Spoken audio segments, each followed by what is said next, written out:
14 ભુવનનો સ્વામી હતો અને એક એક જગ્યાએ વસેલો હતો. તોય જુઓ, સગળા સુંદર સ્થળ છોડીને તારો જન્મ જેલમાં કેમ થયો?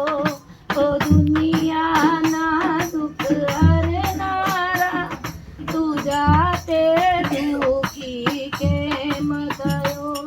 તું અજય અભય ને અવિનાશી, કોની બીકે ગયો ગોકુળનાશી? મધુરા